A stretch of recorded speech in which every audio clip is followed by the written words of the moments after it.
बच्चों, let's read this question. The question says a house of height 100 meters subtends a right angle at the window of an opposite house. If the height of the window is 64 meter, then the distance between the two houses is. तो हमें दोनों house के बीच की दूरियां निकालनी है. यहाँ मैं की कॉन्सेप्ट लिख लेती हूँ. की कॉन्सेप्ट हमारा क्या है कि tan थीटा जो होता है वो बराबर होता है परपेंडिकुलर अपॉन बेस के. अगर ये हमारे पास ट्राइंगल है 90 डिग्री का और ये थीटा है तो परपेंडिकुलर ये वाली साइड होगी और बेस ही वाली साइड. ओके अब यहाँ पर क्वेश्चन क्या है कि हाउस ऑफ हाइट 100 मीटर. एक घर है 100 मीटर की हाइट है उसकी. ए भी हमारा हाउस है जिसकी हाइट कितनी है 100 मीटर. तो यहाँ हम लिख लेते हैं कि ए बी जो है हमारा वो फर्स्ट हाउस है और हाइट कितनी है इसकी 100 मीटर है. Subtend a right angle at the window of N opposite house. एक दूसरा हाउस है उसकी हमें हाइट नहीं पता कितनी है. तो यहाँ कहीं विंडो है सपोज. यहाँ कहीं विंडो है इसकी दूसरे हाउस की. कितनी हाइट पर है 64 मीटर की हाइट पर है. तो ये डब्ल्यू पॉइंट पर मैं विंडो कह देती हूँ और ये हमारा क्या है डी. इसको हम डी कह देते हैं. इसको हम सी ही कह देते हैं. सी पॉइंट पर हमारी विंडो है और ये हमारे कितनी ऊंचाई पर है ये 64 हाइट पर है ये. तो ये जो घर है ये भी ये दूसरे हाउस पर. ठीक है दूसरे हाउस पर क्या कर रहा है 90 डिग्री का एंगल बना रहा है विंडो पर दूसरे हाउस की विंडो पर. तो यहाँ मैं लिख लेती हूँ कि सी पर क्या है विंडो है हमारी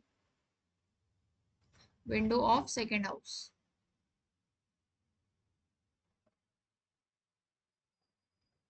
ठीक है और ये बी डी क्या होगी हमारी इन दोनों हाउस की दूरी होगी. तो बी डी हमें बेसिकली फाइंड आउट करनी है.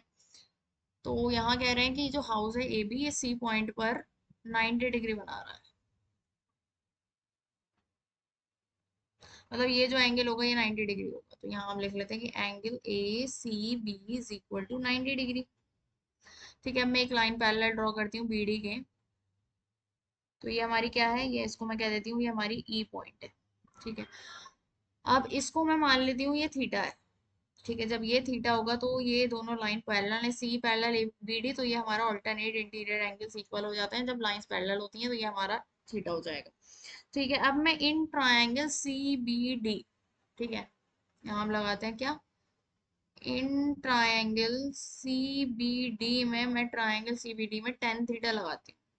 तो टेन थीटा क्या होगा हमारे पास परपेंडिकुलर मतलब 64 अपॉन बेस मतलब बी डी. तो हमारी बी डी की वैल्यू क्या आ जाएगी B D is equal to हो जाएगा हमारे पास 64 अपॉन टेन थीटा. ठीक है तो अब बी डी हमारा किसके सी के बराबर होगा. ये जो होगी ये होगी हमारी 90 माइनस थीटा.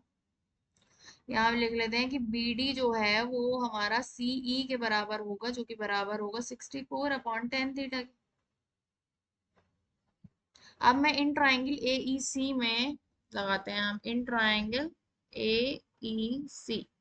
ए ई सी में मैं 10 90 माइनस थीटा निकालूं क्या होगा वो हमारे पास वो होगा ए ई अपॉन सी ई. अब देखिए ये 100 है इतना इतना पूरा 100 है इतना हमारा 64 है. तो ये बचा हुआ कितना होगा 36. ये हमारा कितनी होगी 36 होगी ए ई. तो यहाँ हम लिख लेते हैं 10 90 माइनस थीटा कॉट थीटा के बराबर होता है और ये हमारे पास होगी 36 अपॉन सीई. सीई की वैल्यू है 64 टेन थीटा. तो ये होगा 64 इंटू टेन थीटा. ठीक है इसको हम लिख लेते हैं ये हो जाएगा 64 अपॉन 36 और ये इधर आ जाएगा टेन स्क्वायर थीटा. ठीक है तो यहाँ से टेन थीटा की वैल्यू कितनी आ जाएगी tan theta is equal to 8 upon 6. अब हमें निकालनी है दोनों हाउस के बीच की दूरी जो कि बी डी के बराबर है. तो ये हमें बेसिकली फाइंड आउट करनी है. तो B D is equal to है 64 अपॉन टेन थीटा. अब हम निकाल लेते हैं कि B D is equal to 64 upon tan theta.